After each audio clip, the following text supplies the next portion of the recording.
आपले नेते प्राध्यापक डॉक्टर प्रकाश पोपळे, जयकुमार कोले साहेब, मंचावरील सर्वच स्वाभिमानीचे पदाधिकारी,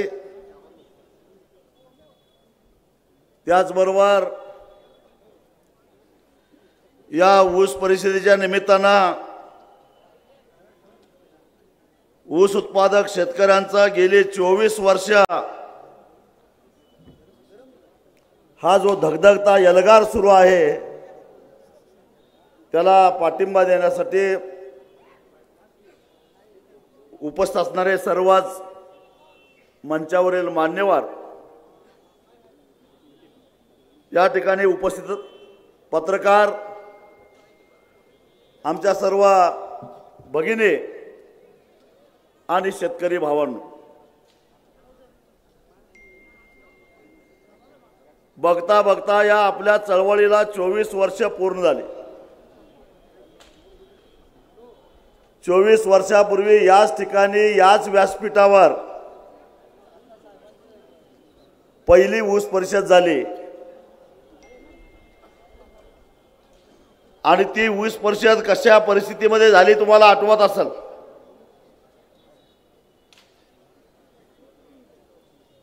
कारखाने बंद पडलेले होते, हलगी लावून ऊस वाजत आणतो म्हणणाऱ्यांच्या बरोबर एक जोरदार रक्तरंजित संघर्ष झालेला होता शिरोळमध्ये। त्याच्यामध्ये माझ्यासहित अनेक जण डोके फोडून दवाखान्यामध्ये होते आणि शेतकऱ्याची ही चळवळ मुळापासून उपटून टाकायचं म्हणून सरकारनं ठाम निर्णय घेतलेला होता। आणि मग शिरोळला जी काही हाणामारी झाली त्याच्या दुसऱ्याच दिवशी रात्री मौजे डिग्रजला, जे सांगली जिल्ह्यातलं ऊस आंदोलनाचं प्रमुख केंद्र होतं, पहाटे 3 वाजता पोलिसांनी SRPने जाऊन शेतकरी, बिगर शेतकरी, सर्वसामान्य महिला, लहान मुलं या सगळ्यांना बेदम मारहाण करून बदलून काढलेलं होतं। आणि त्याचा परिणाम शेतकऱ्यांच्या मध्ये भीती निर्माण होण्याच्या ऐवजी शेतकऱ्यांच्या मध्ये प्रचंड चीड निर्माण झाली आणि सांगली, कोल्हापूर परिसरातले जवळपास 30-35 साखर कारखाने जे थोडे थोडे चालू होते ते सुद्धा शेतकऱ्यांनी बंद पाडले। शेतकरी आक्रमक होते, मागे हटायला तयार नव्हते। आपली मागणी टनाला 800 रुपयाची होती आणि कारखानदार म्हणत होते की 460च्या वर देणार नाही, असा तो संघर्ष होता। दिवस जात होते, एक एक दिवस पुढे जात होता, पण कधी नव्हे तो बळीराजा एकवटलेला होता आणि त्यामुळं तोही मागे हटायला तयार नव्हता। अशा परिस्थितीमध्ये अजून किती दिवस कारखाने बंद करायचे, पुढे याचं काय करायचं याचा निर्णय घेण्यासाठी म्हणून याच ठिकाणी 27 नोव्हेंबर 2002 रोजी आपण एक सभा घेतलेली होती, ती म्हणजे पहिली ऊस परिषद। असा ह्या ऊस परिषदांचा इतिहास आहे। आणि त्या ऊस परिषदेमध्ये एक पाऊल मागे येऊन आम्ही म्हटलं की 750च्या खाली आता आम्ही येणार नाही। 800 मागितलंय, ठीक आहे। आणि 2 दिवसानंतर जिल्हा मध्यवर्ती बँकेमध्ये बैठक झाल्यानंतर त्या बैठकीमध्ये कारखानदारांनी 750 रुपयाला मान्यता दिली आणि खऱ्या अर्थानं त्यावेळेपासून शेतकऱ्याच्या ऊसाचा दर कारखानदारांनी ठरवायचा नाही, साखर संघानं ठरवायचा नाही, बारामतीनं ठरवायचा नाही, तर जयसिंगपूरमध्ये ठरवायचा, ही परंपरा सुरू झाली। 24 वर्षापासून ही परंपरा अशाच पद्धतीने चालू आहे आणि त्याच्यामध्ये खंड पडेल असं वाटत नाही। उद्या कदाचित मी यायचं बंद पडलो तरी सुद्धा खंड पडता कामा नये ही माझी तुम्हाला विनंती आहे. कारण शेतकऱ्यांनी स्थापन केलेलं हे व्यासपीठ आहे. शेतकऱ्यांनी शेतकऱ्यांच्यासाठी स्थापन केलेलं हे व्यासपीठ आहे. इथं व्यक्ती महत्त्वाची नाही तर हे व्यासपीठ महत्त्वाचं आहे, हे स्थान महत्त्वाचं आहे. म्हणून अनेक वेळा आम्हाला आग्रह झाला की जागा बदला, पण 3 अपवाद वगळले तर ही जागा आम्ही कधीच बदलली नाही. एकदा आम्हाला चॅलेंज नाही, 3 वेळा सांगतो कुठल्यावर तेही सांगतो. एकदा आम्हाला चॅलेंज केलं गेलं, काय जयसिंगपूरला नुसतं घेता, एकदा कोल्हापूरला घेऊन दाखवा म्हणून सासने मैदान भरून दाखवलेलं होतं, जे कुणालाच कधी भरता आलं नव्हतं.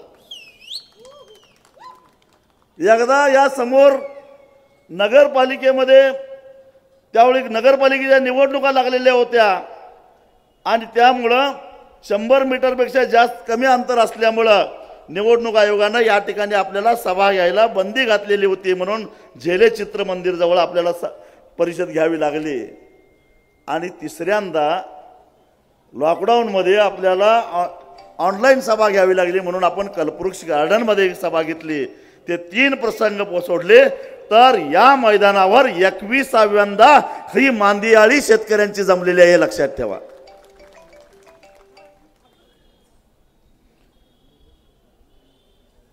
आणि म्हणून 24 वर्षापूर्वी संघर्ष का पेटला? साखर साधारणपणे त्यावेळी 8.5 रुपये किलो होती आणि उसाला 450 रुपये. हे कुठलं गणित? म्हणून आम्ही 800 रुपये मागत होतो आणि त्यांच्या उरावर बसून आम्ही घेतलं. त्याच्यानंतर जेव्हा साखर 9 रुपये झाले त्यावेळी आम्ही 800 घेतले. ज्यावेळी साखर 10 झाली आम्ही 900 घेतले, 12 झाली 1100 घेतले, 15 झाली 1400 घेतले, 18 झाली 1700 घेतले, 22 झाली 2100 घेतले, 26 झाली 2500 घेतले. हे 26-27 पर्यंत आपलं कॅल्क्युलेशन ठीक चालत गेलं. पण मागच्या 4-5 वर्षामध्ये आपल्याला पैसे मिळत गेले. 24 वर्षापूर्वी परिस्थिती अशी होती की आपलं कर्ज पहिल्या बिलातनं फिटत नव्हतं. 30 जूनला सोसायटीचा अखेर असतं, त्यावेळी कुठनं तरी इकडनं तिकडनं पैसे आणायचं, सोसायटी भरायची आणि सोसायटी फिरवून घ्यायची. हेच आम्ही आयुष्यभर केलेलं होतं.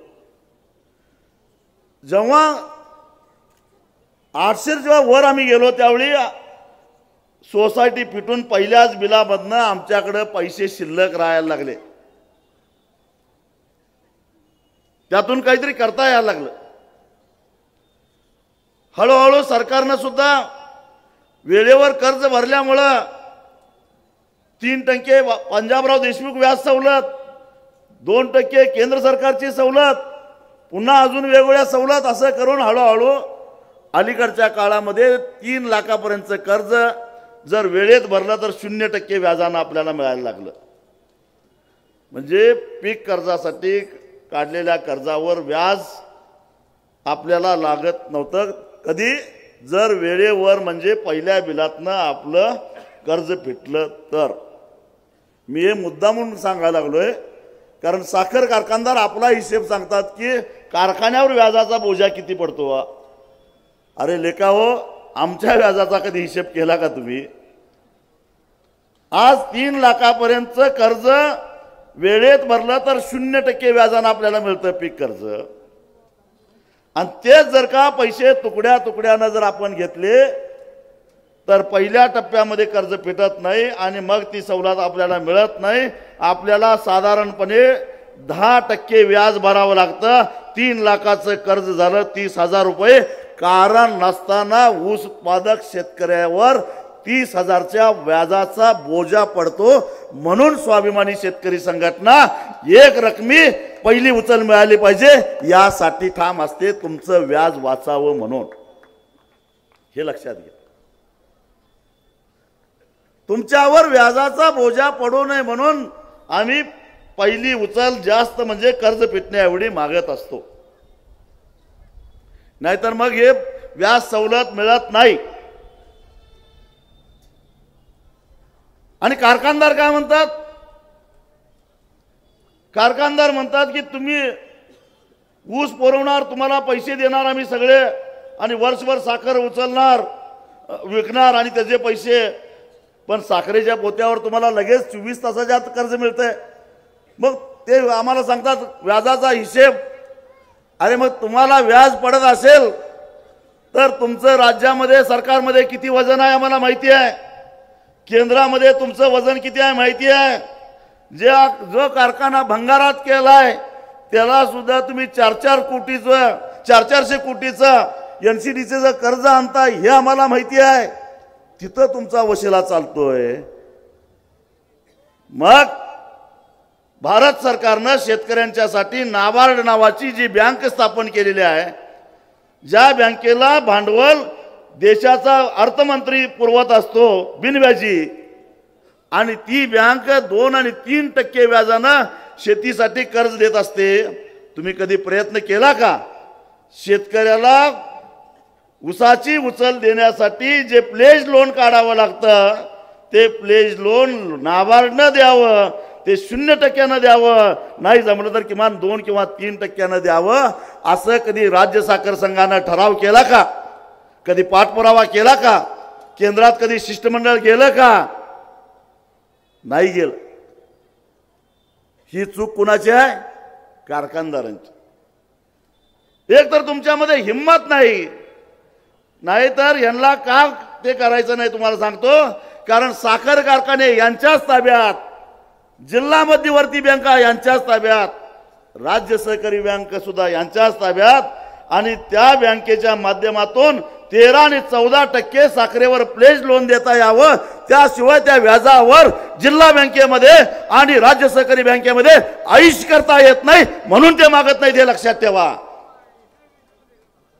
नाबार्डनं जर का यांना 2 आणि 3% व्याजानं कर्ज दिलं तर जिल्हा बँकेचं कर्ज कोण घेणार?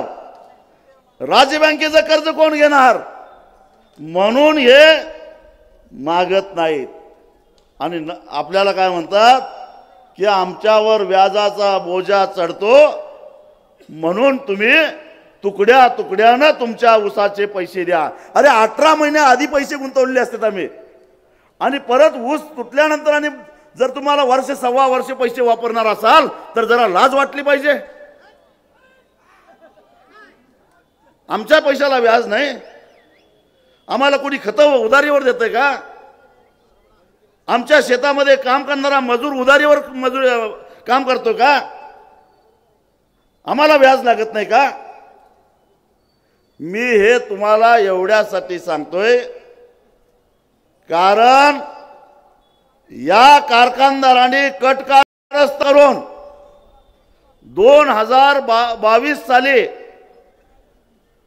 त्यावेळच्या मुख्यमंत्र्याची दिशाभूल करून गेली अनेक वर्ष केंद्र सरकारच्या कायद्याप्रमाणे केंद्र सरकार जो ऊसाचा दर निश्चित करतं तो दर एक रकमी द्यायची कायद्यात तरतूद असताना यांनी त्याचे तुकडे करता यावेत अशा प्रकारचा एक शासन निर्णय राज्य सरकार करून घेतला।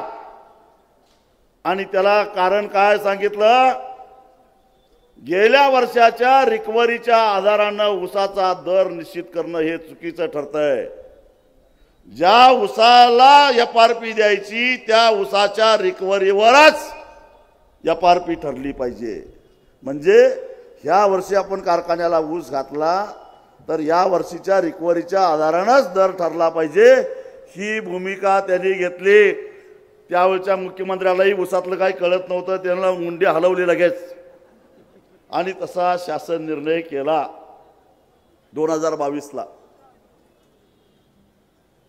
तुमच्याही लक्षात आलं नसेल ही भानगड काय आहे ते।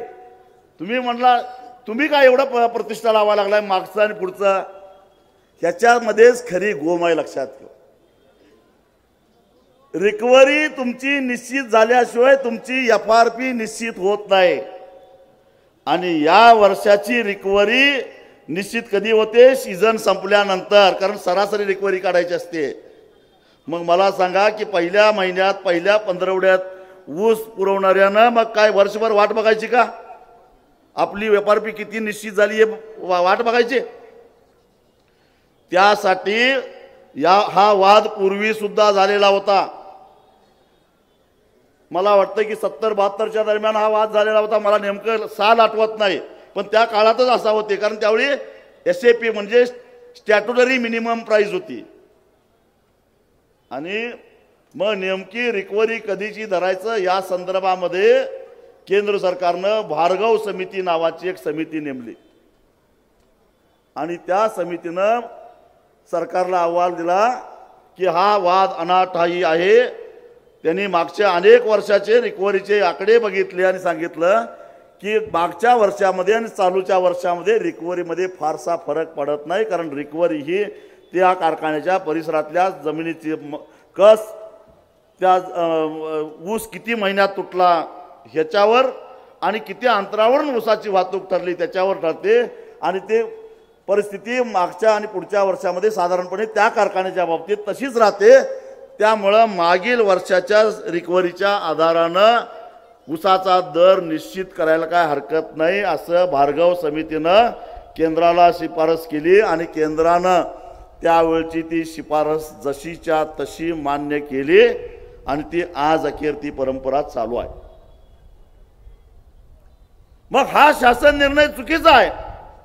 एक तर केंद्र सरकारनं केलेल्या कायद्यामध्ये राज्याला केंद्राच्या परवानगीशिवाय दुरुस्ती करता येत नाही आणि ऊसाचा दर निश्चित करण्याचा अधिकार जीवनावश्यक वस्तू अधिनियमन 1955 नुसार केंद्र सरकारचा आहे, तो राज्याचा नाही आहे आणि या केंद्राच्या परवानगीशिवाय राज्य सरकारनं तो शासन निर्णय केलेला होता। म्हणून त्या शासन निर्णयाला मुंबई उच्च न्यायालयामध्ये मी स्वतः चॅलेंज केलं, आव्हान दिलं आणि मी तुम्हाला सांगतो की मार्च 2025 साली म्हणजे या वर्षी त्याचा निकाल लागला। 50 तास सुनावणी झाली होती, 1-2 नवे हायकोर्टामध्ये 50 तास सुनावणी झालेली होती। मला अभिनंदन केलं पाहिजे योगेश पांडेंचं, ज्या माणसाचं 1 गुंठा सुद्धा जमीन नाही, 1 गुंठा सुद्धा जमीन नाही, 1 टन ऊस जात नाही, पण त्या माणसानं 1 रुपया सुद्धा न घेता हायकोर्टामध्ये आपली खिंड लढवली। त्याचं अभिनंदन केलं पाहिजे आपल्याला।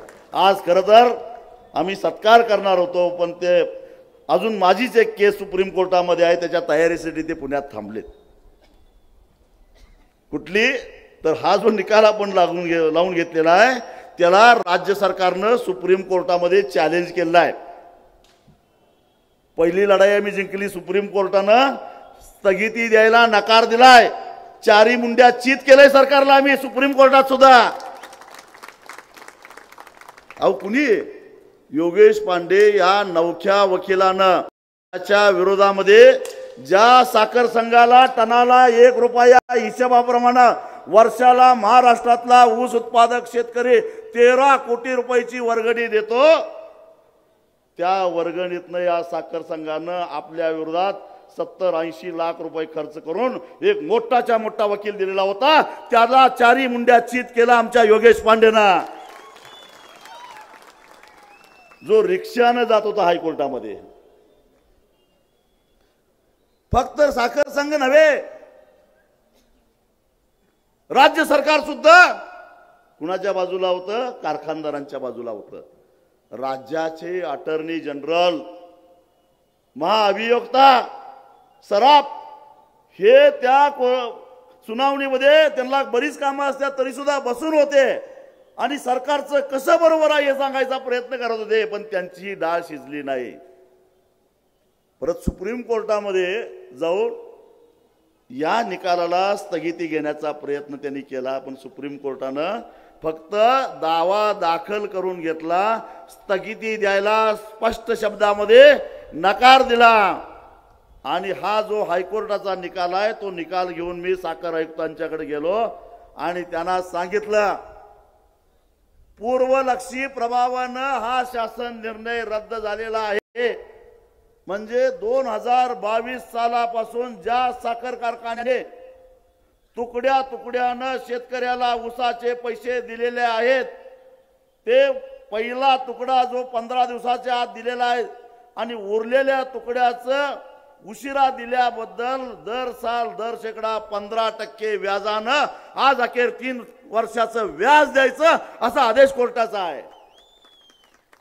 आणि प्रत्येक साखर कारखान्याला तशा नोटिसा काढायला भाग पडल्या साखर आयुक्ताला। साखर आयुक्तानं नोटिसा काढल्या। आपल्याच कोल्हापूर जिल्ह्यातला एक कारखाना ओलम हेमरस, मला वाटतं त्याचं नाव ओलम हेमरस, आता कोल्हापूरला सर्किट बेंच झालंय म्हटल्यानंतर सर्किट बेंचला या आदेशाला स्थगिती मागायला गेला। कोल्हापूर कोर्टानं त्याचा दावाच खारिज करून टाकला। म्हणजे स्टे तर राहिलाच बाजूला, दावा दाखल करून घ्यायला सुद्धा स्वच्छ शब्दामध्ये नकार दिला। कारण 2 न्यायमूर्तींच्या बेंचनं दिलेला निकाल हाच निकाल कायम आहे, याच्यावर विचार होऊच शकत नाही असं कोल्हापूर सर्किट बेंचनं सुद्धा सांगितलं। तिथं सुद्धा स्वाभिमानीचा आणि आपल्या सगळ्यांचा दणदणीत विजय झालेला आहे। आता सुप्रीम कोर्टामध्ये चालवतील, अगदी भले मोठे मोठे वकील आणतील, आणून देत, पण मी राज्य सरकारला इशारा देतो, तुम्ही या लाखो ऊस उत्पादक शेतकऱ्यांच्या विरोधामध्ये या साखर सम्राटांच्या साठी तुम्ही जर का कोर्टामध्ये आमच्या विरोधात लढला तर तुम्हाला पुन्हा एकदा मातीत लोळवल्याशिवाय सोडणार नाही, हा तुम्हाला इशारा या ठिकाणी देतो। देवेंद्र फडणवीसांना मी इशारा देतो। या देवेंद्र फडणवीसांना मी 10 वर्षापूर्वी पहिल्यांदा मुख्यमंत्री झाले त्यावेळी काटा कशा पद्धतीने मारला जातो याचे पुरावे निघून दिलेले होते। जसं कारखाने कसं विकतात याचे पुरावे दिले,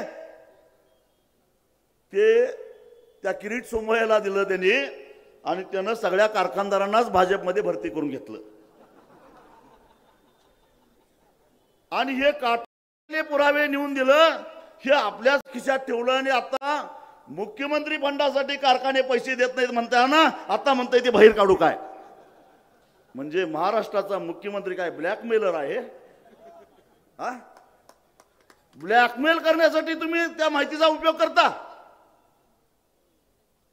अरे काटामारी थांबवा, 10 वर्ष बोंबलतोय आम्ही, काटामारी थांबवा। 10% काटामारीमध्ये आमचा ऊस चाललेला आहे। समजा तुमचा ऊस 2 सांगडीमध्ये मिळून 20 टनाचा असेल तर त्यात साधारणपणे 2 ते 2.5 टनाचा काटा हा मारला जातो। मग किती टक्के झालं? 10% झालं का नाही? 5000 टन ऊस गाळणारा कारखाना जर 10% काटा मारायला लागला तर रोज 500 टन काटा मारला जातो आणि त्या 500 टनाचं 3000 कमीत कमी पैसे धरले तर त्याचे होतात 15 लाख रुपये। दररोज 15 लाख रुपये काळा पैसा त्या लोकांच्या खिशामध्ये जातो, हे लक्षात ठेवा। काटामारीतनं एका कारखान्यात एका दिवशी 5000चा असेल तर अन्ना को गुस्सा आता त्याचा आहे 20,000चा।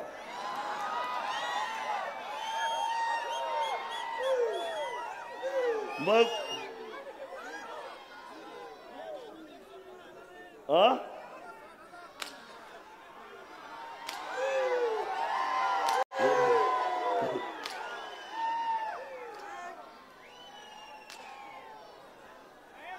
20,000चा म्हणजे हिशेब करा, दररोज 15 लाख, 5,000ला 10,000ला 30 लाख, 20,000ला 60 लाख, एका दिवसाला 60 लाख, 100 दिवसाला झालं 60 कोटी, 150 दिवसाला झालं 90 कोटी। एक नवा कारखाना निघतोय काटामारीतनं एक नवा कारखाना निघतोय। एवढी मोठी भयानक परिस्थिती या काटामारीची आहे. हे काटामारी थांबवणं शक्य आहे का? सहज शक्य आहे, सहज शक्य आहे. त्याला काय अवघड नाही, फक्त इच्छाशक्तीचा अभाव आहे. इच्छाशक्तीचा अभाव आहे. पूर्वी पेट्रोल पंपावर सुद्धा अशाच पद्धतीनं पेट्रोल डिझेल देत असताना वजनात पाप केलं जायचं. त्याच्यावर या ऑइल कंपनीने रिसर्च केला आणि एक सॉफ्टवेअर विकसित केलं.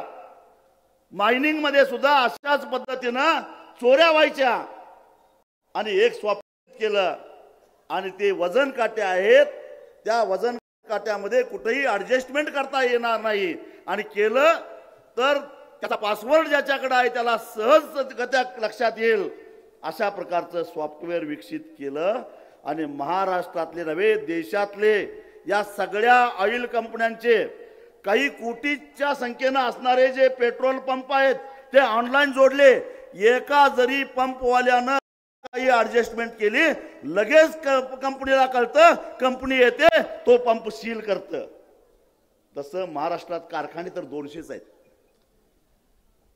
200 कारखान्याचे 200 काटे जर का सील ऑनलाईन जोडले गेले आणि एखाद्यानं काटा मारायचा प्रयत्न केला तर लगेच साखर आयुक्ताला किंवा वजन माप महानिरीक्षक जे पोलीस आयुक्त असतात त्यांना जर का ते कळलं तर लगेच ताब्यात घेतलं तर काटामारी थांबवता येईल का नाही? हे गृह खात्याच्याच हातात आहे का नाही? आणि गृह खातं गेली 10 वर्ष फडणवीसांच्याकडे आहे का नाही? मग देवा भाऊ तुमचा हात कुणी धरला होता? कुणी धरला होता तुमचा हात? अजित पवारनं. या आपल्या मला शंका आली आपल्याला धरले काय? कुणी धरला होता तुमचा? का नाही धरला? याच्यामध्ये सगळेच आहेत. माझ्या माहितीप्रमाणे अजितदादा दिवसाला 1,00,000 टन ऊस गाळतात. म्हणजे सगळ्यात लाभदायक तेच झाले.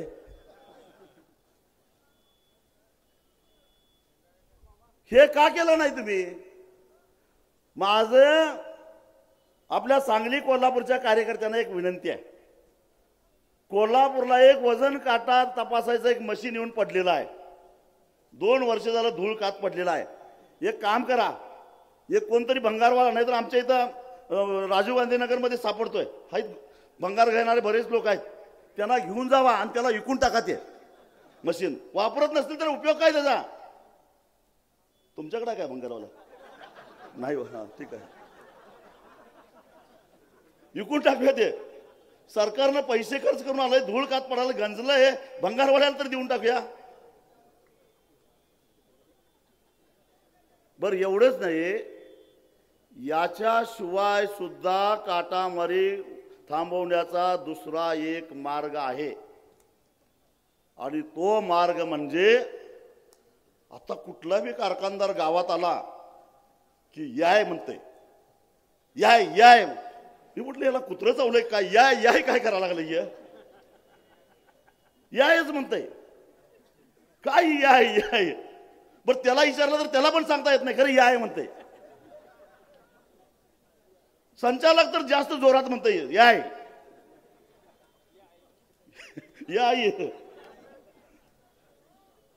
याय म्हणजे आर्टिफिशियल इंटेलिजन्स, कृत्रिम बुद्धिमत्ता. कॉम्प्युटरच्या साहाय्याने शिकायची, अद्ययावत तंत्रज्ञान शेतीमध्ये आणायचं आणि त्या तंत्रज्ञानाच्या माध्यमातून एकरी ऊसाचं उत्पादन वाढवायचं. का तर आम्ही 2,500चा कारखाना 20,000 करून ठेवलाय. ऊस कुठला आणायचा? ऊस कुठला आणायचा? तुम्हालाही सांगतो, मला माहिती आहे हुंगण्या लागल्या, मला माहिती आहे तुरा येणार आहे. ऊसाला पाऊस जास्त पडला की तुरा येतोय, मला माहिती आहे. पण म्हणून ऊस घालवायला गडबड करायचं कारण नाही. तोडणाऱ्याला वरनं 5,000 रुपये द्यायची गरज नाही. मी आता तुम्हाला सांगतो, जर तुम्ही वरनं पैसे दिला बिला तर याद राखा इथं असणाऱ्या सगळ्यांचा नसणाऱ्यांचा सगळ्यांचा ऊस 30 जानेवारीच्या आत संपणार आहे। तेवढेच दिवस कारखाने चालणार आहेत। तुम्हाला हरभरा करायचा आहे फेब्रुवारीत करा, तुम्हाला गहू करायचा आहे लेट गहू फेब्रुवारीत चालतोय, तुम्हाला फेब्रुवारीमध्ये उन्हाळी ज्वारी करा, उन्हाळी सोयाबीन करा, उडीद करा, मूग करा, तुम्हाला फेब्रुवारी मार्च एप्रिल मे 4 महिने मिळतात। उगाच दुसरं पीक घ्यायचं आहे म्हणून त्यांना त्यांच्या मड्यावर 5000 रुपये घालून टोळ्या पळवा पळवी करायच्या भानगडीत पडू नका, मशीन पळवा पळवी करायच्या भानगडीत पडू नका। काय पडणार आहे? मी तुम्हाला सांगतो 30 जानेवारीच्या आत ऊस संपणार आहे। ऊस आहेच कुठे इथं? सतत 4 महिने पाऊस पडल्यामुळे एकरी 7 ते 8 टनाचा ऊसाचा हे कमी झालेला आहे, अवरेज कमी झालेला आहे। काळ्या रानात तर ते 10 टनापर्यंत गेलेला आहे। पाणी पाझरच लागलाय। 15 मे पासून पाऊस पडायला आहे। त्यामुळं ऊस घालवायला गडबड करायचं कारण नाही। तुम्ही घरात बसून राहिला तरी सुद्धा जानेवारी मध्ये तुम्हाला हुडकत येणार आहेत तुमचा ऊस तोडायचा आहे का म्हणून। कुणाच्या मागे लागू नका। आणि त्यांना काय कमी आहेत का हो? त्यांचे मजुरी वाढीचं आंदोलन होतं त्यावेळी आपण विरोध केला का? लवादानं 1 टन ऊस तोडायला 439 रुपये मजुरी मंजूर केली, आपण विरोध केला का? त्याच्यावर समाधान मानलं पाहिजे। मी सुद्धा पूर्वी स्वतःचा शेतात ऊस लावण्यासाठी ऊस तोडलेला आहे आणि मी स्वतः मी काय अगदी एकदम तयार असणारा मजूर नाही, पण तरी सुद्धा 1 तासात 1 टन तोडत होतो। मग काय एका तासात तुटतं की नाही? आपले आनंदराव पाटील असतील की कुठं आहेत? कालच विचारलं त्यांना मी। 1 तासामध्ये तोडतं, मग त्यांना 439 रुपये एका टनाला दिले की हो? वर्ण द्यायची काही गरज आहे का? देऊ नका त्यांना वर्ण। मशीनवाल्याला तर अजिबात देऊ नका। मशीनवाल्याला काय आता कळ लागल्या? आणि ट्रॅक्टर ड्रायव्हरला सांगायचं आम्ही घरात खातोय ते भाकरीचं फडकं मिळेल, आणि लईच तुम्हाला तुमच्या बायकासनी कंटाळा आला असला स्वयंपाक करायचा तर 100 रुपये नुसतं जेवण्यापुरतं द्या, ह्याच्यापेक्षा जास्त द्यायचं नाही। 100 रुपयाला येतो म्हणे आपला बंडू, तर 40 रुपयाला ताट देतोय। कुठं आहे ती बंडू? आहे का? इथंच आहे का? तू नाव घेऊ नाही, तुझं पण आहे काय? हे कुडूनवरचा बंडू। हा अक्का मसूर किती काय दर आहे? अक्का मसूरचा मागाय काय? हा काय दर आहे?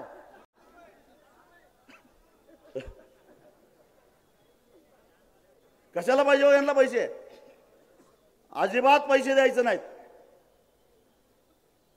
आणि मग असं असताना यांनी तोडणी वाहतुकीचा खर्च किती दाखवलाय? तोडणी वाहतुकीचा खर्च मगाशी कुणीतरी सांगितलं 1150 मराठवाड्यात 1100च्या वर गेलेला आहे।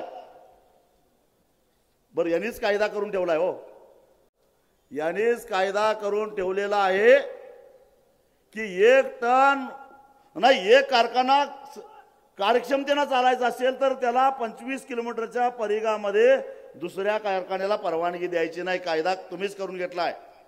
मग 25 किलोमीटरमध्ये तुम्ही जो ऊस तोडताय, वाहतूकदारांना मी विचारलं 25 किलोमीटरचं वाहतुकीचं भाडं किती होत आहे? 259 रुपये। मग 439 अधिक 259 किती झाला? 750 रुपये सुद्धा होत नाहीत।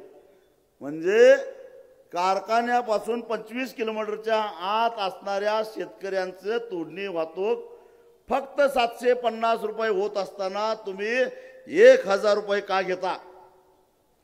900 रुपये का घेता?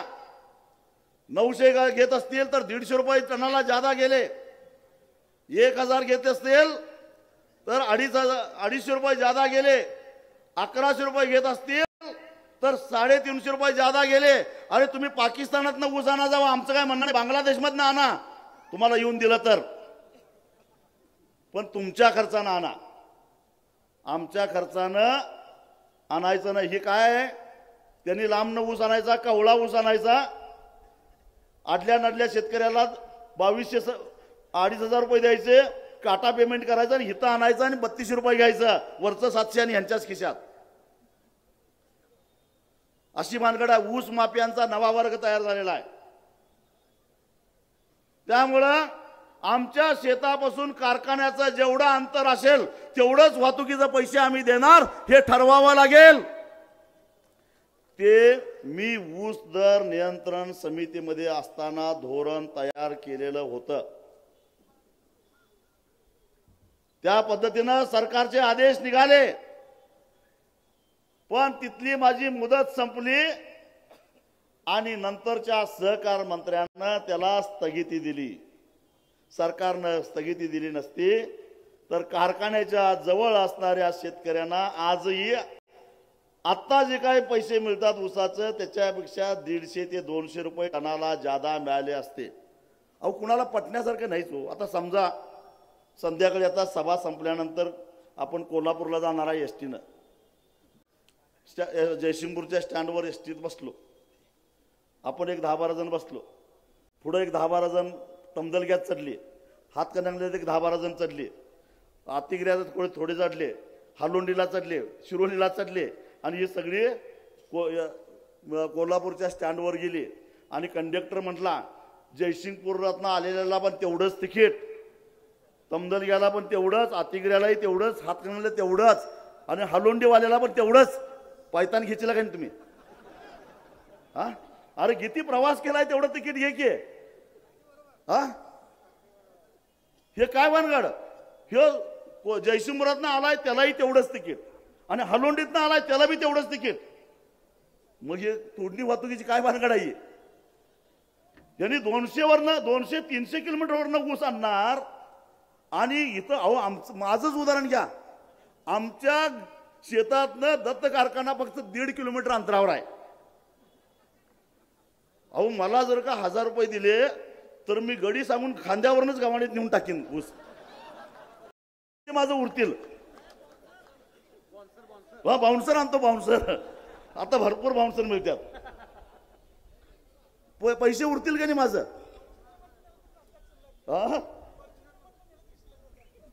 काय चाललंय हे? काय शेतकरी विचारत नाही म्हणून असं चाललंय? त्यामुळं याच्या विरोधामध्ये सुद्धा आवाज उठवणार. यांनी बऱ्या बोलानं केलं तर ठीक, तो जो शासन निर्णय आहे तो घेऊन आता कोर्ट कोल्हापुरात आलाय, यांना परत आणि 4 मुंड्या चित केल्याशिवाय सोडणार नाही, आता सांगून ठेवतो. यांना सोडत नाही.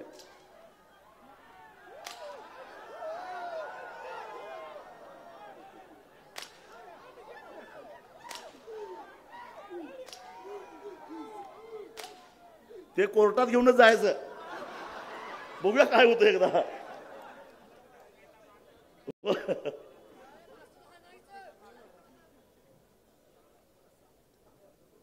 मगाशी मी तुम्हाला सांगत होतो की काटामारी करण्याचा दुसरा एक मार्ग थांबवण्याचा आहे, तो म्हणजे यायचा. याय म्हणजे काय? ते कृत्रिम बुद्धिमत्ता. ती कृत्रिम बुद्धिमत्ता म्हणजे काय? आता आमचे पोपळे सर MSc अग्री PhD आहेत, बरोबर आहे ना सर? सरांना माहिती आहे ऊस पिकाला पूर्ण क्षमतेनं वाढण्यासाठी एका चौरस फुटामध्ये किती ऊस असले पाहिजे, त्याची जाडी किती असली पाहिजे, उंची किती असली पाहिजे, एका महिन्यात किती पेरं वाढतात आणि त्याला कुठलं खत घातलं पाहिजे, ओलावा कसा असला पाहिजे आणि सूक्ष्मद्रव्य किती, दुय्यम अन्नद्रव्य किती, मुख्य अन्नद्रव्य किती आणि काय फेरस घालायला पाहिजे काय, झिंक घालायला पाहिजे काय, हे सगळा डाटा तुमच्याकडे आहे की नाही? तोच डाटा कॉम्प्युटरला फीड करतात आणि ते कॉम्प्युटर आपल्याला सूचना देत असतंय. परत काय करतात, एक वेदर स्टेशन 25 किलोमीटरच्या 2.5 किलोमीटरच्या अंतरामध्ये बसवतात, 25-30 आपल्या एकरामध्ये, आणि त्याच्यातून त्या रानाची सगळी कंडिशन, जमिनीचा ओलावा, पाण्याची आर्द्रता, पानाची परिस्थिती, हे सगळं त्या कॉम्प्युटरला सांगतंय. त्याच्यावरनं कॅल्क्युलेशन करून ते कॉम्प्युटर शेतकऱ्याला कळवतंय आज किती लिटर पाणी सोड आज युरिया सोडायचं काय काय पोटॅश सोडायचं काय करायचं, पाणी कमी करा वाढवा, हे सगळं ते सांगतंय. आणि त्याच्याबरोबर तंतोतंत केलं की एकरी 110 ते 125 टन ऊस निघतोय. आणि म्हणून ते AI वापरा असं यांचं म्हणणं आहे. त्याला खर्च येतोय 15,000 रुपये एकरी, हे म्हणतात 25,000 द्या, म्हणजे त्यात बी 10,000 खात्यात आणि सबसिडी आहे म्हणतात. हे तंत्रज्ञान जसं तुम्ही तुमच्या सोयीचं आहे, तुम्हाला ऊस कमी पडायला लागले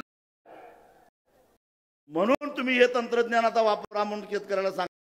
अरे त्याच पद्धतीनं तेच वापरून तेच साठे करून शेतकऱ्याच्या शेताच्या ऊसाचा सॅटेलाइट सर्वे जरा रिपोर्टिंग घेऊन शेतामध्ये किती टन ऊस निघणार आहे हे सुद्धा सांगा येत आहे. त्या ऊसाची रिकव्हरी किती लागणार हे सुद्धा सांगा येत आहे. मी अरेबियन नाईट सारखं सुरस आणि गोष्टी सांगित, याच्यावर काही केलेलं आहे ते माझ्या त्यांनी प्रेझेंटेशन केलं.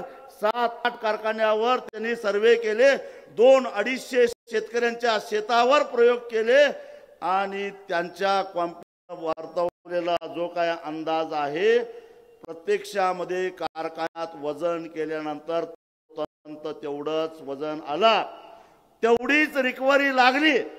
याचं मग जसं आम्ही डेअरीमध्ये गेल्यानंतर घेऊन जातो, कॉम्प्युटर आम्हाला सांगतंय तुमचं 3.5, 3.5, 8.5 दूध आहे, तुमचं एवढे पैसे झालं. तसं तुमचा AI आणा, आमच्या ऊसाचा सर्वे करा आणि तोडायच्या आधीच आम्हाला सांगा तुमचा 14 रिकव्हरीचा ऊस आहे आणि तुमचंच बेचणार आहे. हे तंत्रज्ञान आणा की आमच्याकडं. बर तुमच्या त्या AI मधनच येतं हे सुद्धा, हे का येत नाही. आणि हे शेतकऱ्यांच्या पर्यंत गेलं पाहिजे असं पवार साहेबही म्हणत, देवेंद्र फडणवीसही म्हणत नाहीत, कुणीच म्हणत नाहीत. हे मी साखर आयुक्ताला पटवून सांगितलं. आता साखर आयुक्त म्हणजे ते जरा IAS झालेला असतो, त्यापेक्षा जरा हुशार असेल. त्याला मला म्हटलं, मला ते साखर आयुक्त म्हटले मला त्या कंपनीला प्रेझेंटेशन करायला लावा. मी प्रेझेंटेशन करायला लावलं, अजून त्यांना पटलं. त्यांनी हे सगळं महाराष्ट्रात राहायचं ठरवलं, बदलीच करून 6 महिन्याची बदली करून टाकली. मग हे प्रकरण किती खतरनाक आहे बघा. हे प्रकरण खतरनाक आहे. याचं कारण एक रिकव्हरी मारली याचा अर्थ 10 किलो साखर मारली. 10 किलो साखर म्हणजे आजच्या बाजार भावानं 400 रुपये झाले. 400 रुपये म्हणजे 5,000 टन ऊस गाळणारा कारखान्याचा दर दिवसाला 20 लाख रुपये काळा पैसा तयार झाला. किती? 20 लाख रुपये दररोज रिकव्हरी चोरून काळा पैसा तयार होतोय. पुन्हा गणित करा, 100 दिवसाचं झालं 20 कोटी, 150 दिवसाचं झालं 30 कोटी. 30 कोटी 5,000चं, 10,000चं 60 कोटी, 20,000चं 120 कोटी रिकव्हरी चोरीतनं. हा हिशेब आहे. आणि म्हणून रिकव्हरी चोरण्याच्या त्यांच्या होत नाही. हा सारा पैसा या राजकारण्यांच्या, या कारखानदारांच्या राजकारणासाठी वापरला जातो. म्हणून इकडं बोंबलायचं कारखाना आजारी आहे आणि तिकडं दररोज एक नवीन कारखाना काढायचा, नाहीतर विकत घ्यायचा. हे धंदे चालू आहेत महाराष्ट्रामध्ये. त्या विरोधात लढायला पाहिजे काय नको. मी तुम्हाला सांगितलं, साखरेचा दर आणि ऊसाचा दर हा जवळपास सारखा असला पाहिजे. वर्षभरामध्ये साखरेचे भाव काय राहिलेले आहेत अगदी महिन्यापासून सांगतो. नोव्हेंबर 3450, डिसेंबर 3470,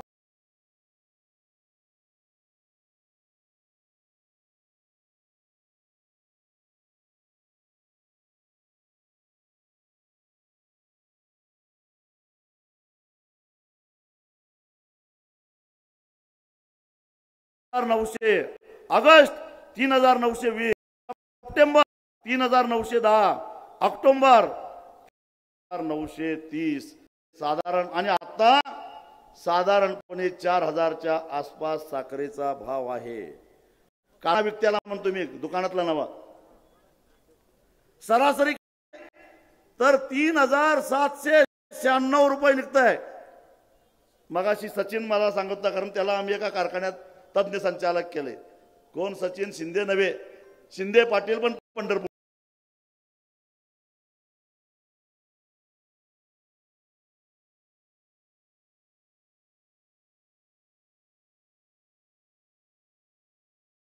काय म्हटल्यावर बरोबर असणार, आपल्यापेक्षा जरा जास्त कळणारच की त्याला. 2800 किती झालं? 2860.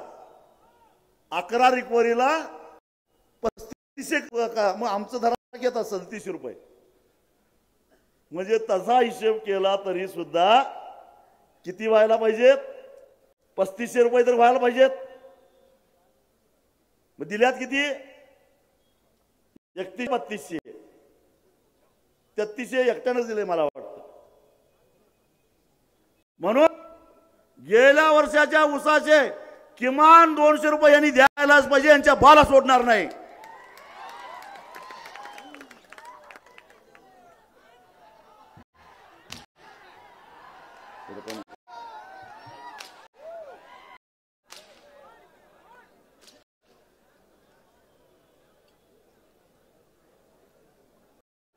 कर्नाटक राज्य रयत संघाचे सगळे पदाधिकारी आलेले आहेत, त्यांचं स्वागत.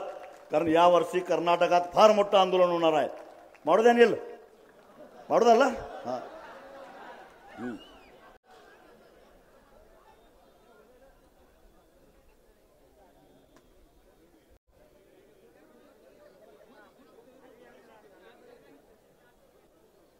मग मला सांगा, जर 4,000 रुपये दर साखरेचा असेल तर किती पैसे झाले? बरे इथेनॉल तयार करत्या, इथेनॉल दर वाढला, साखरेचा दर वाढत चाललेला आहे. गरजेपेक्षा जर कमीच तयार होणार आहे, अजून दर वाढणार आहे. तुम्हाला साधं गणित सांगतो. 1 टन ऊसापासून अगदी आपला ढोबळ मांडणारा पूर्वीचा हिशेब काढला 12-6.5% रिकव्हरीचा, या परिसरामध्ये 12.5% आहे म्हणून 12.5चा हिशोब सांगतो. 125 किलोचं 38 रुपयानं झालं. मी मागाशी तुम्हाला वाचून दाखवलं. वर्षभरामध्ये सरासरी 3800 रुपयानं साखर गेल्या. 3800 न झालं 4,750 रुपये साखरेचं, बग्याचं झालं 350, मळीचं झालं 480, प्रेसमडचं झालं 28, म्हणजे 5,608 रुपये. प्रक्रिया तोडणी, वाहतूक वजा जाता, व्याज वजा जाता, एकूण बेरीज झाली 1,850, म्हणजे 5,608 वजा 1,800, 3,750 रुपये द्यायला ह्यांना काहीच हरकत नाही या वर्षाचं. पण आम्ही मागायला लागलोय किती रे? 200 मागायला लागलोय. नको येणार आहे का नाही?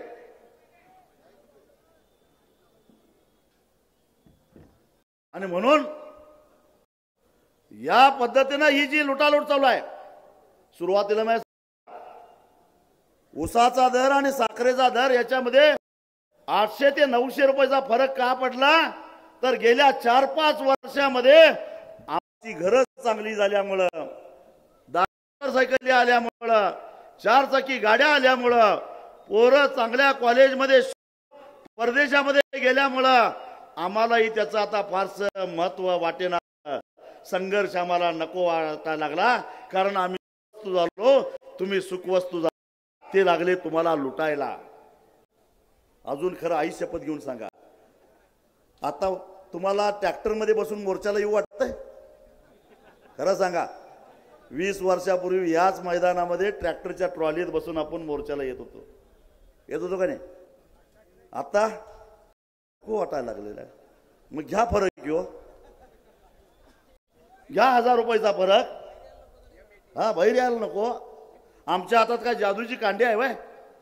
अशी कांडी फिरवली की उसाचा दर मिळाला काय त्या दक्षिणेकडच्या हिरो सारखा आहे जरा धक्का दिला की ही आपली टाटा 25 उंच उडायला हा आमच्याकडे काय तुम्ही हाक मारल्यावर लाखोंच्या संख्येने हीच आमची ताकद आहे लक्षात ठेवा तुम्हालाच त्याचं महत्व वाटेनाचं झालंय तुम्ही आता एकदा ठरवा विशेषतः तुमची पोरं तर पार बिघडून गेलेली आहेत त्या पोरांना कळलं पाहिजे अरे तुझ्या हातामध्ये जो स्मार्टफोन आहे त्या स्मार्टफोनसाठी अनेक वेळा तुरुंगात माझ्यासारखी माणसं गेलेली आहेत त्या दर मिळालेला आहे आणि म्हणून तुझ्या बाळाला स्मार्टफोन घेण्याची आर्थिक कुवत निर्माण झाली आणि म्हणून त्यानं तुला फोन दिला आणि फोनवरनं तू माझी माप काढतोस होय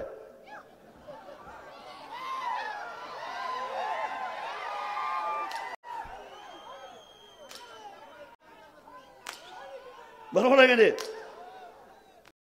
अरे जरा तरी काहीतरी काय पाहिजे आणि जसं हे वर गेलंय तसं ढासळायला लागणार नाही जसं वर गेलंय तसं खाली ढासळायला वेळ लागणार नाही त्यांनी आता कायद्याच्या माध्यमातून तुमच्या बाजूनं चारी बाजूनं तुम्हाला कोंडी करायचा प्रयत्न केलेला आहे सुप्रीम कोर्टात गेलेला आहे मला सांगा सुप्रीम कोर्टापेक्षा एक वकील अहो दिवसाला कोट रुपये घेणारे वकील तिथं आहेत आणि ह्यांना कमी आहे का देतील वकील असला आणि आपला पांडे टिकल काय आणि मग तिथं समजा सुप्रीम कोर्टानं सांगितलं काय नाही आधीच्या 2022चा जो काय निर्णय त्या पद्धतीनं द्यायला काय हरकत नाही तर मी आज तुम्हाला सांगतो पहिली उचल कशी बसणार 10.25% रिकव्हरीला 3450 त्यातनं 1000 रुपये तोडणी वाहतूक वजा आणि 10.3550 त्यातनं 1000 रुपये वजा जाता 2550 रुपये पहिली उचल कायद्यानं तुम्हाला आठवण करून देतो गेल्या वर्षी कलेक्टर ऑफिस मध्ये आम्ही बसलो होतो एका कारखान्याचा एवढी आजरा कारखान्याचा काय म्हटलं माहितीये काय म्हटलं कायद्यावर बोट ठेवला का त्यानं काय म्हटलं माहितीये कायद्यानं आम्ही 2450च देणं त्यावेळी FRP 3450 होते 1000 रुपये वजा जाता त्याची देणं लागत नाही आमचं कुणी काही करू शकत नाही ही गुरमी एका एमडी मी म्हटलं भैरे तुला दाखवतो कसं देणं लागत नाही दिलं का नाही बघा दिलं का नाही राजा ही वेळ येणार नाही असं समजू नका त्यांनी जर कोर्टात आणलं तर बाजूला यांच्या बरोबर कोर्टात लढावं आणि दुसऱ्या बाजूला रस्त्यावरची लढाई लढावी लागेल आधीच लग्न होईना झालेत पोरांची ठराव करू काय प्रत्येक शेतकऱ्यानं कंपल्सरी आपली मुलगी दिली पाहिजे असा ठराव करायची वेळ आली आता आल्या का नाही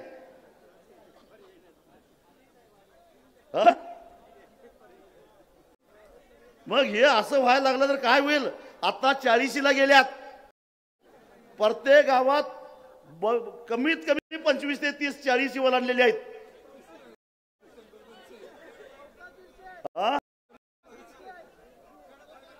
माझ्याकडे बायोडाटा घेऊन रात्री 12 वाजता यायला तुम्ही तरी काहीतरी करा एक गंमत तुम्हाला सांगतो खरं तर अंतर्मुख होऊन विचार करण्यासारखी गोष्ट आहे शेतकऱ्यांनी सुद्धा एकटा माझ्याकडे आला यानं म्हटलं तुम्ही सांगितलं तर पोरीचा वट करायला लागतोय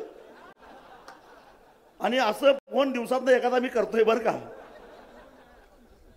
म्हणजे अजून आता फोन करायला लागणार सांगणार वाटणार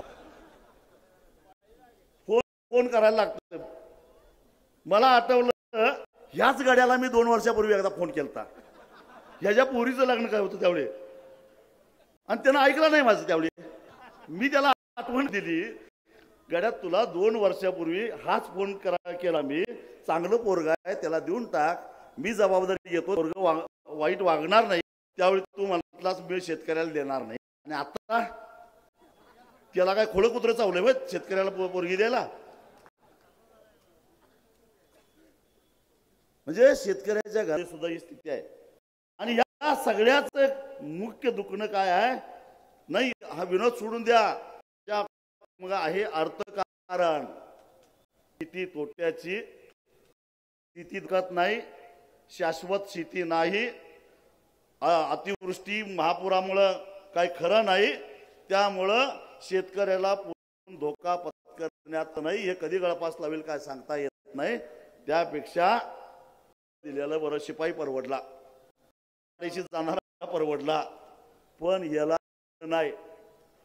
अहो 15-15 एकर जमीन असणाऱ्याला कोण देणं झाल्यात, अशी अवस्था आहे. ही अवस्था बदलायची असेल तर राज्यकर्त्याला तुडवून हाणवून परिस्थिती बदलावी लागेल, तरच ही परिस्थिती बदलणार आहे. कारण धोरण बदलल्याशिवाय परिस्थिती बदलणार नाही. आणि धोरण बदलायचं काम आपण मत देऊन निवडून दिलेले लोकप्रतिनिधी करतात. त्या लोकप्रतिनिधींच्यावर आपला अंकुश राहिलेला नाही, म्हणून ती तोट्यात गेलेली आहे. 4 वर्षापूर्वी सोयाबीनला भाव 9,000 रुपये क्विंटल होता. आज धर्मराज आला काय लातूरचा, कुठं आहे तुम्ही? आहे सर, नांदेड मधला काय दर आहे? 3500. 4 वर्षापूर्वी सोयाबीनचा भाव 9,000 रुपये क्विंटल आणि आज सोयाबीनचा भाव 3500 रुपये क्विंटल. 4,000 रुपये 4 वर्षापूर्वी सर डीएपी कसे होते? 800 आणि आता 1350. म्हणजे 4 वर्षापूर्वी डीएपीचं पोत 800 ला होतं, आज 1300 ला झालं. 4 वर्षापूर्वीचं सोयाबीन 9,000 होता, आता 3,500 रुपये झालं. कारण काय माहित आहे? जसं आपल्या महाराष्ट्रामध्ये आपले 2 उपमुख्यमंत्री आणि मुख्यमंत्री हे सगळ्यांना लाडकं म्हणतात, तसं आपल्या देशात पंतप्रधानांचा एक लाडका उद्योगपती आहे. आणि त्या लाडक्या उद्योगपतीनं मलेशिया मोठ्या प्रमाणामध्ये पाम तेल आयात केलं, त्याच्यावरचा आयात कर एकदम कमी केला आणि तेलाच्या किमती धडाधड कमी झाल्या, सोयाबीनच्या किमती पडल्या आणि सोयाबीन उत्पादक शेतकऱ्यांचं पार वाटोळं झालं.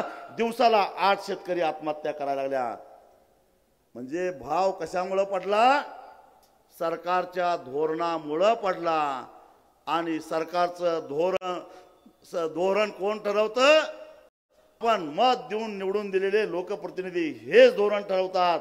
पण गेल्या 4 वर्षामध्ये देशाच्या संसदेमध्ये या भारत सरकारच्या या धोरणाच्या बद्दल कुणी ब्रश शब्द सुद्धा काढलेला नाही. एवढ्या मोठ्या प्रमाणामध्ये पाम तेल का आयात करता?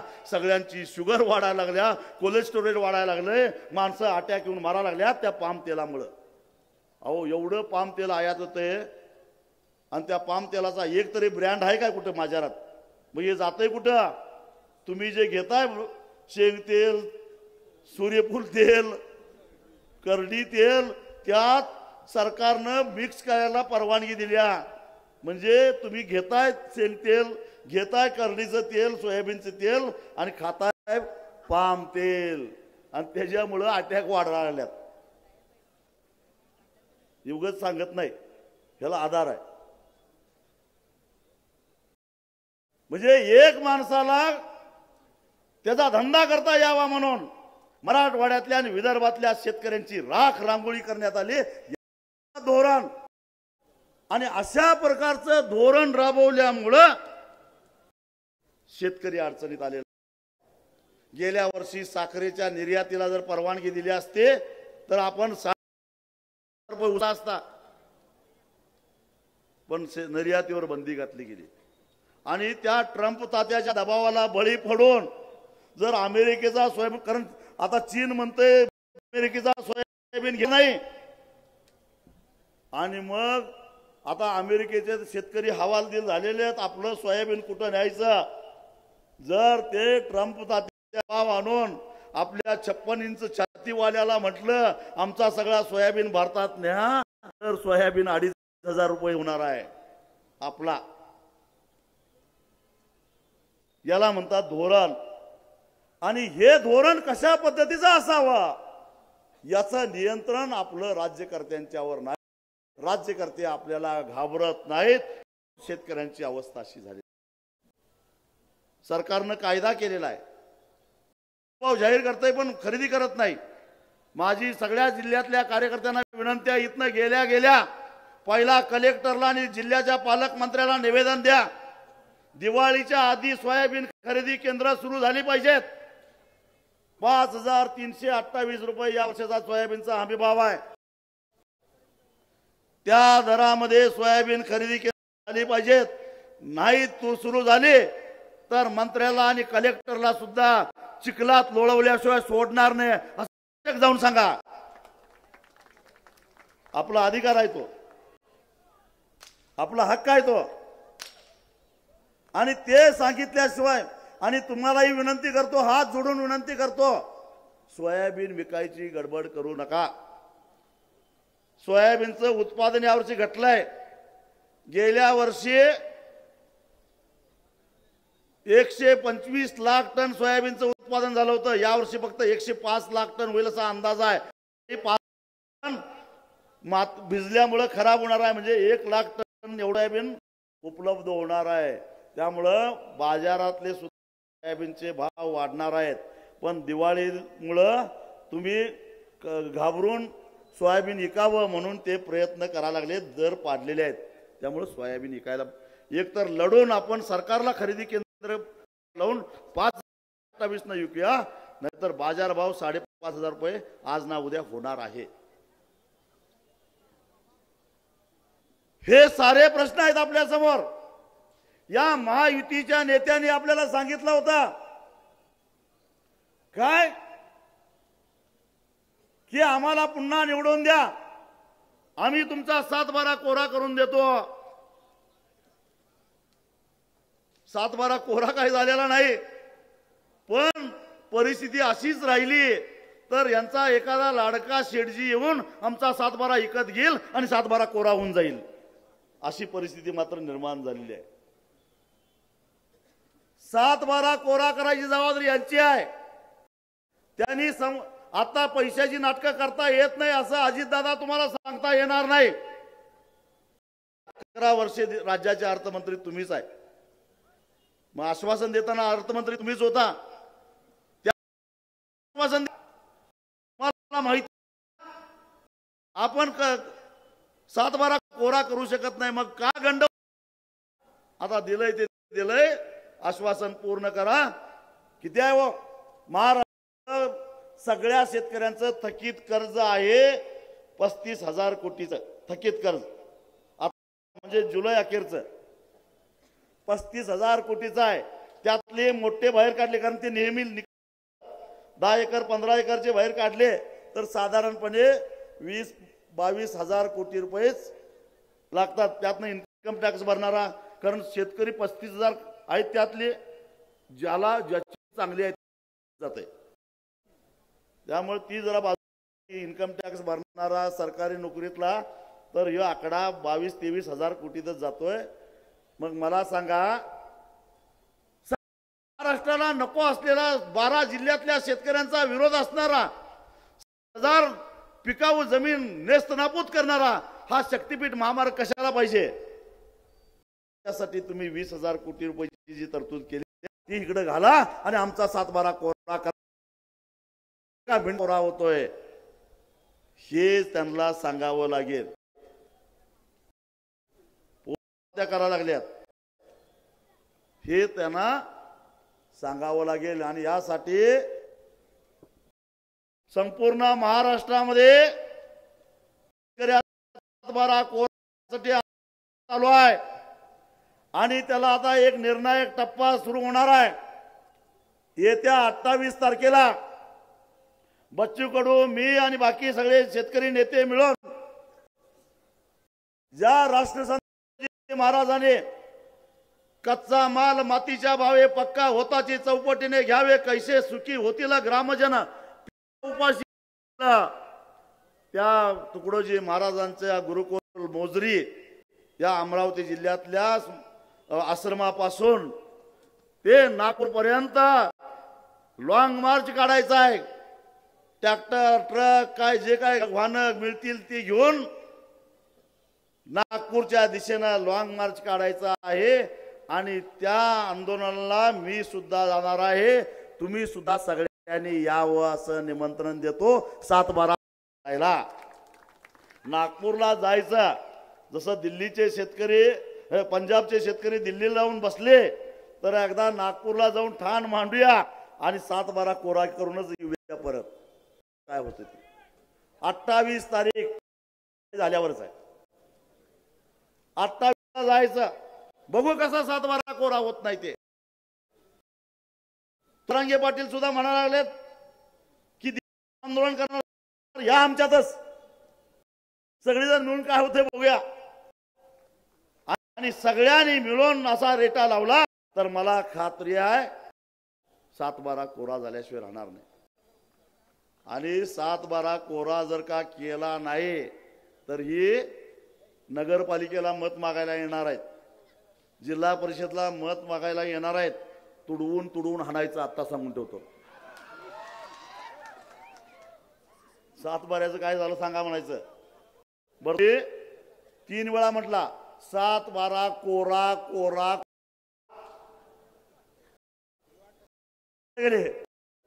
त्या 7-12चं काय झालं हे विचारायचं. येणार आहेत पुढच्या महिन्यामध्ये मत मागायला. ते जमल काय नाही हा जमल काय केसेस होतील आता आमच्यावर नाहीत. केसाचं वज्ज होतंय. कुठला का अर्ज केलाय माझ्या केसाचं लई वज्ज झालंय जरा कटिंग करा म्हणून. मग आपल्याला केशीचं काय वजन आहे. कधी सिद्ध झाल्यात केसेस मस्त आमच्यावर खुनाचा गुन्हा दाखल, हाफ मर्डरीचा करतात, दरोड्याचा करतात. केव्हा सिद्ध झाला मग कशाला व्याज त्या केसेस. त्यापेक्षा सोडवायला घेतात काय नाही घेत. वकील आपली केस फुकटाच का तर त्यांनाही माहिती आहे त्याच्या आईला इकडं का शेताला काहूनच. त्यामुळे ती म्हणते जाऊन दे एखादी फुकट चालवायला काय हरकत आहे.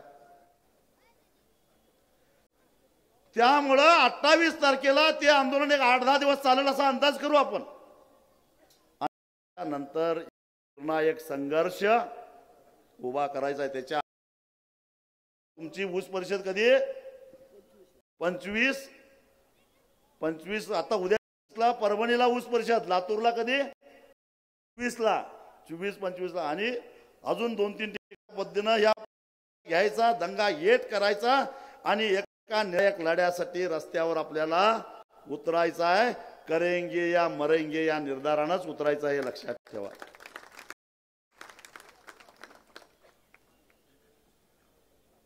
त्यामुळं या गोष्टीचा विचार करून आता तुम्हाला पुढची पावलं टाक. मी या ठिकाणी तुम्हाला काही ठराव मांडणार आहे. आता ठराव बरेच आहेत त्यामुळं नुसतं वाचतो आता काही त्याच्यावर विश्लेषण करत बघत नाही. पहिला ठराव आहे विदर्भ मराठवाड्यात झालेल्या नुकसानी जाहीर करणारे आहे. त्यामुळं 2019च्या शासनाच्या धर्तीवर संपूर्ण नुकसानग्रस्त शेतकऱ्याला नुकसान भरपाई देण्यात यावी. 29/2019चा शासन निर्णय असा होता की ज्या पिकाचं नुकसान 50% जास्त झालंय त्या पिकावर काढलेलं कर्ज थकीत नसलं तरी सुद्धा पूर्णपणे माफ. आणि ज्यांनी कर्ज काढलं नाही त्याला नाबार्डच्या NDRFच्या निकषाच्या 3% ज्यादा सानुग्रह अनुदान म्हणजे कर्ज. हा ठराव मंजूर. वाढलेली महागाई, खते, बी, कीटकनाशके व मजुरी भरमसाठ वाढल्याने सरकारच्या चुकीच्या आयात निर्यात धोरणामुळे शेतकरी कर्जबाजारी झालेला आहे। त्यामुळं निवडणुकीपूर्वी महायुती सरकारने दिलेल्या कर्जमुक्तीचा शब्द पाळून तातडीनं शेतकऱ्याची कर्जमुक्ती करून 7/12 कोरा करावा। राज्य सरकारने मुख्यमंत्री सहायता निधीसाठी 15 रुपये कपातीचा घेतलेला निर्णय रद्द करण्यात यावा। तसेच राज्यातील सर्व साखर कारखाने हे काटा मारत असल्याचे मुख्यमंत्र्यांनी कबूल केले आहे। त्यामुळे तातडीने राज्यातले सर्व साखर कारखान्याचे वजन काटे ऑनलाईन करण्यात यावेत। तंत्रज्ञानाच्या धर्तीवर ऊस उत्पादन वाढीसाठी राज्य सरकार, राज्य साखर संघ, वसंतदादा शुगर इन्स्टिट्यूट या सर्वांनी मिळून मोहीम राबवली आहे। त्याच पद्धतीने AI तंत्रज्ञानाच्या माध्यमातून काटा वरी चोरी यावर सुद्धा तातडीने नियंत्रण आणावे। सरकारने साखरेची आधारभूत किंमत 20 रुपयावरून 35 रुपये करावी व इथेनॉल खरेदीच्या दरामध्ये प्रति लिटर 5 रुपयाची वाढ करावी। सरकार, राज्य साखर संघ यांनी उच्च न्यायालयाने दिलेल्या निर्णयास सर्वोच्च न्यायालयामध्ये MSPच्या विरोधात याचिका दाखल केलेली आहे।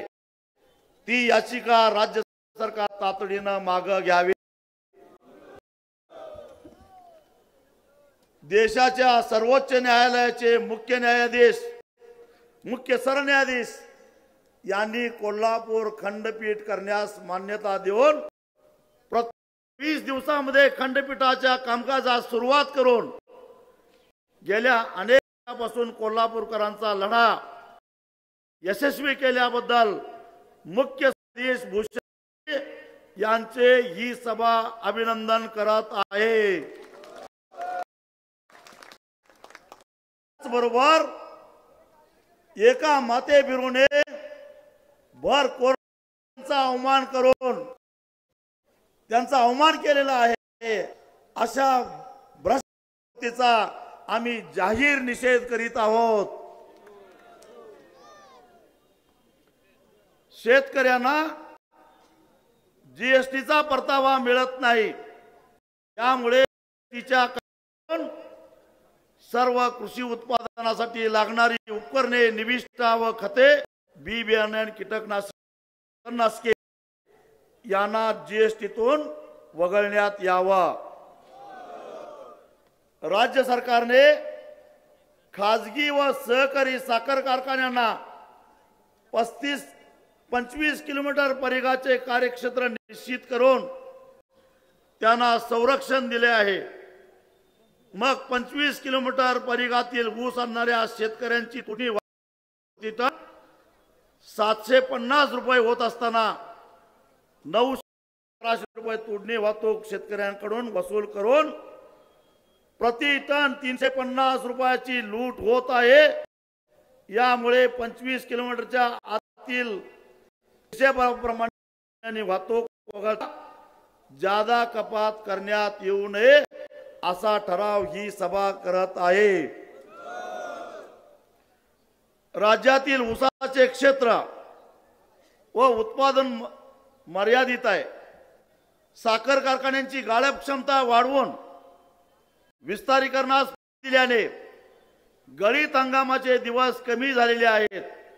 यामुळे कारखान्याच्या प्रक्रिया खर्चामध्ये वाढ होत आहे। त्याचा बोजा कारखान्याच्या एकूण उत्पादक शेतकऱ्यांच्यावर पडत असल्यामुळे यापुढे नवीन गाळप क्षमता आणि विस्तारीकरणास परवानगी देण्यात येऊ नये।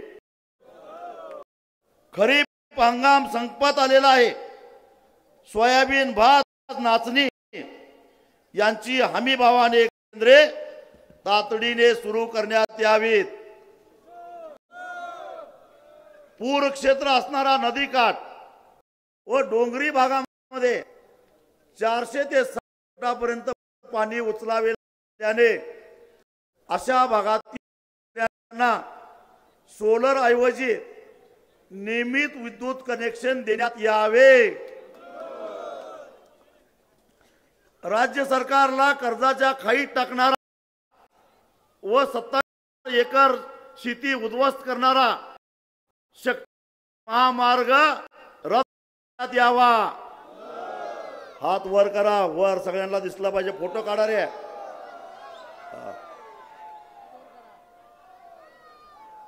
कारण काही भामटी विकासाला आमचा विरोध नाही म्हणतात म्हणून म्हटलं हात वर करा जरा। आणि त्याच्यानंतरचा ठराव, गवा, हत्ती, बिबट्या आणि वानर हे वन्य प्राणी शेतीचे मोठ्या प्रमाणामध्ये नुकसान करत आहेत, त्यांचा बंदोबस्त करावा आणि नुकसान भरपाईमध्ये वाढ करण्यात यावी। स्वाभिमानीच्या रेट्यामुळे साखर आयुक्तांनी 2025 पूर्वी थकीत असणारी FRP व त्याचे 15% प्रमाणे व्याज देण्यासाठी काढलेल्या आदेशाची अंमलबजावणी ताबडतोब करावी, अन्यथा सदरच्या साखर कारखान्याच्या विरोधामध्ये न्यायाचा अवमान केला म्हणून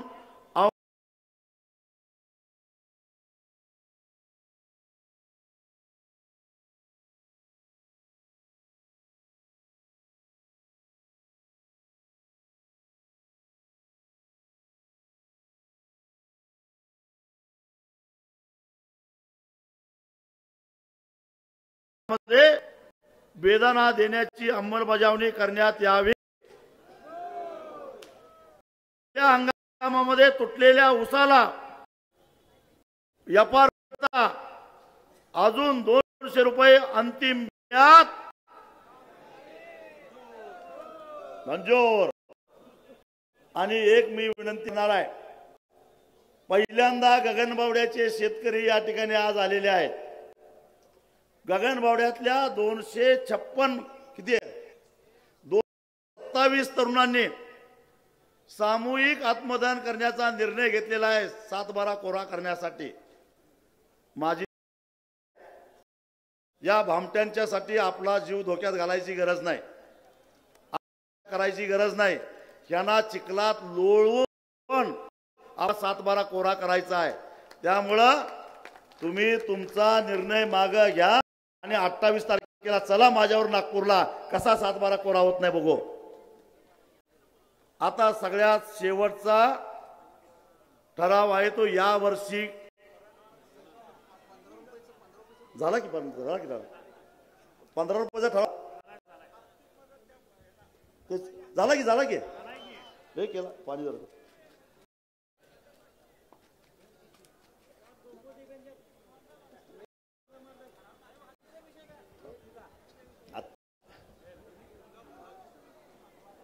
ते काय गोकुळचं कपात केले ते सुद्धा चुकीचं आहे आणि अशा प्रकारचं डिबेंचर कपात करायचा अधिकार नाही। पण जे आंदोलन करतात तेही कपात करत होते, त्यांनी पहिल्यांदा जाहीर माफी मागावी। पण हे 40% कपात केलेला आहे, त्या विरोध करते आहे 100% उत्पादकांचा पैसे परत दिले पाहिजेत। ते व्याजाने ठेवायचं काय खर्च करायचं ते उत्पादकाला ठरवून द्या। बास केले, लई ठराव झाला तर कोण लक्षात ठेवणार नाही। आता मला आंदोलन करायचं का काय करायचं? बघा, आज तारीख 16 आहे, वर्षाला आमच्या नात्यात तुम्ही लवकर ऊस परिषद का घेत नाही? सरकारनं 1 नोव्हेंबर कारखाने चालू करायचं म्हटलं, आम्ही 5 दिवस आम्ही आमची ऊस परिषद घेतलेली आहे, आमची मागणी इथं ठेवतोय। मी सांगितलं पुढच्या आठवड्यात मी मराठवाडा आहे, त्याच्यानंतर नागपूरला जाणार आहे, म्हणून आज 16 तारीख आहे, 10 नोव्हेंबर पर्यंत आज आम्ही जी काही मागणी करतोय, याचा कारखानदारांनी विचार करावा। आतापर्यंत खरं तर एक ऊस पण एकटा सुद्धा बोलायला तयार नाही। या वर्षाची तसं कायद्याप्रमाणे, कारण हायकोर्टाचाच आता निकाल झालेला आहे आणि त्या निकालाप्रमाणे जिल्ह्यातलं सांगतो तुम्हाला, लांब जायचं गरज नाही। जिल्ह्याला साखर कारखान्यांनी फक्त एक रकमी FRP द्यायचं ठरवली। आता काही ठराविक कारखान्यांचं सांगतो, सगळं सांगायला उशीर लागेल। सगळं गेल्या आणि गेल्या वर्षाचे तोड वजा हे आकडे आयुक्त घेतले, त्यामुळे चुकीचं असायचं काही कारण नाही। दालमियाचं या एक रकमी जी हायकोर्टानं आणली आहे 3713, पंचगंगा करण्याची बस्त्या 3632, कुंभीची बस्त्या 3600 बस्त्या 3552, गुरुदत्तची बस्त्या 3341 ची बस्त्या 41, जवारची बस्त्या 3300, तेरची बस्त्या 3246, बाकी जिल्ह्यातले लेवा आहेत, पण ही खालची आहे ती रिकव्हरी चोरलेली आहेत। याची पहिली उचल आमची विना कपात एक रकमी 3751 रुपये असते। 3700 बसते व 3713, आणि या दालमिया कारखाना ऊस तर रिकव्हरी बस त्यांची का ही रिकव्हरी चोरते। त्यामुळं 3701 रुपये या संदर्भामध्ये 10 नोव्हेंबरपर्यंत तुमची होतोय। मी नागपूर परत आल्यानंतर 11 तारखेला मैदानात उतरणार आहे, मग जे काय व्हायचं ते होऊन दे। 25 दिवस साखर कारखान्याचा विचार करावा आणि आम्हाला सांगावा। आता आमच्या नावानं बोंबलायचं नाही, संघटनेमुळे कारखाने उशिरा चालले। चार दरवाजे आमचे खुले आहेत, ची भूमिका मांडलेली आहे। कारखानदारांनी अजूनही आपली भूमिका मांडलेली नाही। सगळ्यांनी उठून उभा राहायचं, शपथ घ्यायची।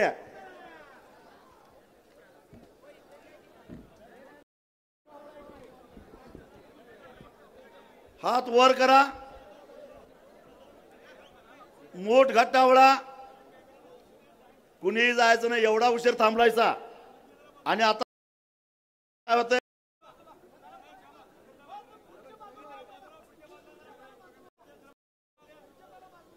आणि माझ्या मागोमाग सगळ्यांनी शपथ घ्यायची।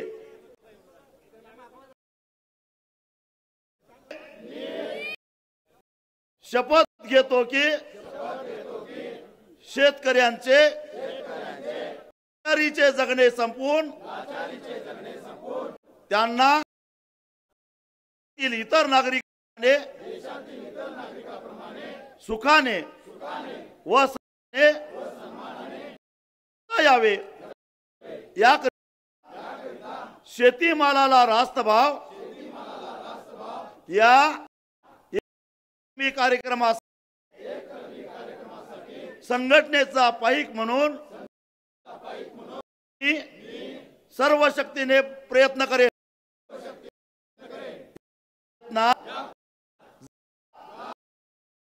धर्म, पक्ष, पंथ इत्यादी कोणत्याही भेदाभेदांचा अडथळा येऊन देणार नाही। स्वाभिमानी शेतकरी संघटना उचल 3701